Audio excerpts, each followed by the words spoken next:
সুন্নাত নামাজের পরে এই দোয়াটা যদি আপনি 100 বার পড়তে পারেন, দেখবেন পুরো দুনিয়াটা আপনার পায়ের কাছে চলে আসবে। এই দুনিয়ার পিছনে আপনাকে ঘুরতে হবে না। আপনি এই দোয়াটা নিয়মিত পড়তে পারেন।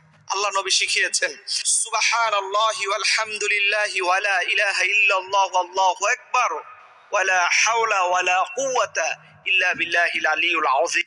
ফজরের 2 রাকাত সুন্নাত নামাজ এই দোয়াটা ঘুরবে যদি আপনি এই দোয়াটা নিয়মিত পড়তে পারেন। আল্লাহ নবী শিখিয়েছেন, সুবহানাল্লাহি ওয়াল হামদুলিল্লাহি ওয়া লা ইলাহা ইল্লাল্লাহু আল্লাহু আকবার ওয়া লা হাওলা ওয়া লা কুওয়াতা ইল্লা বিল্লাহিল আলিয়্যিল আযীম। ফজরের নিয়মিত পড়তে পারেন। আল্লাহ নবী শিখিয়েছেন, সুবহানাল্লাহি ওয়াল হামদুলিল্লাহি ওয়া লা ইলাহা ইল্লাল্লাহু আল্লাহু আকবার ওয়া লা হাওলা ওয়া লা কুওয়াতা ইল্লা বিল্লাহিল আলিয়্যিল আযীম। ফজরের 2 রাকাত নিয়মিত পড়তে পারেন। আল্লাহ নবী শিখিয়েছেন, সুবহানাল্লাহি ওয়াল হামদুলিল্লাহি ওয়া লা ইলাহা ইল্লাল্লাহু আল্লাহু আকবার